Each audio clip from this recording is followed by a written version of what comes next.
कभी किसी स्टॉक को देखकर लगा है ये तो पोर्टफोलियो का हीरो बनेगा और फिर कुछ ही महीनों में वही स्टॉक आपको ये सोचने पर मजबूर कर देता है ये क्या हो रहा है।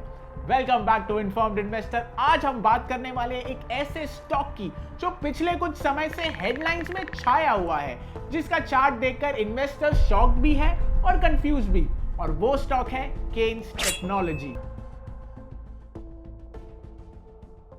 स्टॉक में एक शॉकिंग करेक्शन देखने को मिला है। ये 7,500 के लेवल से फिसलते फिसलते सीधा 3,750 टू 3,800 के जोन में आ गया है। सच कहूं तो पूरा साल 2025 इस स्टॉक के लिए काफी वोलेटाइल रहा है। देखिए इसका ट्रैक रिकॉर्ड। फर्स्ट क्रैश आया 1 जन 2025 को। स्टॉक ने 7,825 का लाइफ टाइम हाई बनाया, लेकिन मिड फेब आते आते गाइडेंस रिवीजन और सीईओ को मिले सेबी नोटिस की वजह से स्टॉक 51% क्रैश होकर ₹3,825 पर गिर गया। बट वेरी सून स्टॉक ने जबरदस्त कमबैक किया, 101% जंप लगाया और अक्टूबर तक वापस 7,705 रिक्लेम किया। और अब कोटक सिक्योरिटीज की एक क्रिटिकल रिपोर्ट आई है रिगार्डिंग अकाउंटिंग इरेगुलरिटीज और स्टॉक वापस 52 वीक लो पर आ गया है। अब इन्वेस्टर्स कंफ्यूज है और पूछ रहे हैं क्या कंपनी में सच में कुछ फंडामेंटल प्रॉब्लम है या स्टॉक एक बार फिर बाउंस बैक करेगा। चलिए इसे थोड़ा और डिटेल में समझते हैं। The key reason Kaynes recovered the first time lies in its robust business model. Kaynes कोई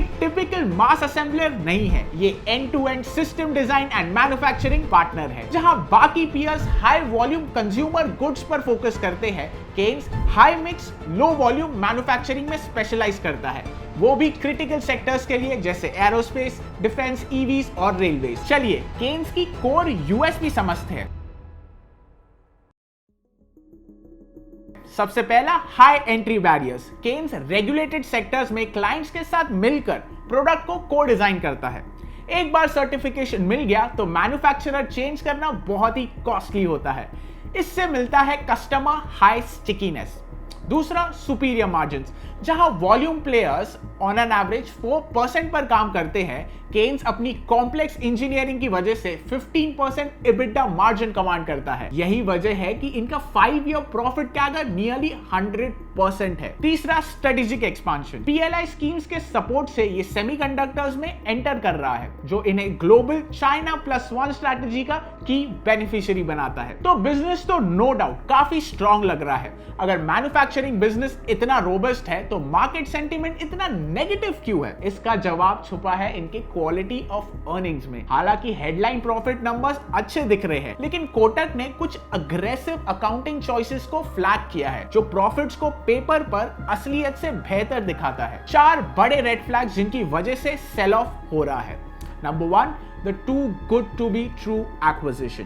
केन्स ने एक स्मार्ट मीटरिंग कंपनी इस्क्राएमको को 430 मिलियन में खरीदा। हैरानी की बात यह है कि सिर्फ 6 महीने में इस यूनिट ने 489 मिलियन का प्रॉफिट दे दिया। रियल बिजनेस वर्ल्ड में 6 महीने से कम का पे बैक पीरियड होना नामुमकिन है। ये इशारा करता है कि प्रॉफिट शायद आर्टिफिशियली इन्फ्लेट किया गया है। दूसरा, बूस्टिंग पेपर प्रॉफिट्स। कंपनी ने ₹1.8 बिलियन सेल्स का 6.5% को टेक्निकल नोन-हाउ और प्रोटोटाइप्स के नाम पर कैपिटलाइज कर दिया। आइडियली ये ओपेक्स यानी डेली एक्सपेंसेस में होना चाहिए था।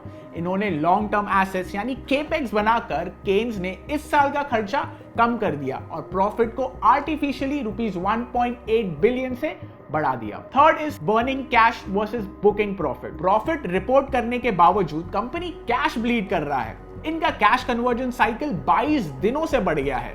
मतलब कस्टमर्स पेमेंट लेट कर रहे हैं। ऊपर से नई फैक्ट्रीज पर हेवी स्पेंडिंग चल रही है, जिसका मतलब है कंपनी ऑपरेटिंग इनकम से नहीं बल्कि बोरोड मनी पर चल रही है। फोर्थ है messy book keeping and governance gap. सबसे बड़ा कंसर्न है इनका रिलेटेड पार्टी ट्रांजैक्शन। इस्क्राएमको कह रही है कि उसने पेरेंट कंपनी की एक और सब्सिडी से ₹1.8 बिलियन का माल खरीदा, लेकिन दूसरी सब्सिडी के बुक में ये सेल रिकॉर्ड ही नहीं हुआ है। केन्स ने माना कि वो स्टैंड अलोन बुक्स में इसे डालना भूल गए। जी हाँ, यू हर्ड इट राइट, वो भूल गए। ये एक सीरियस इंटरनल कंट्रोल फेलियर है।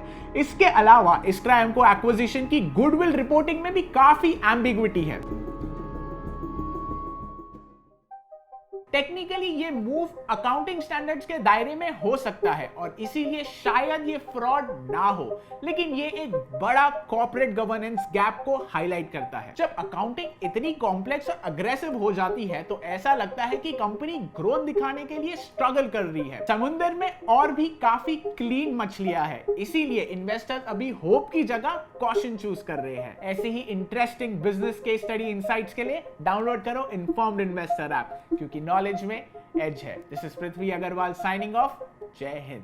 Investments in securities market are subject to market risks. Read all the related documents carefully before investing.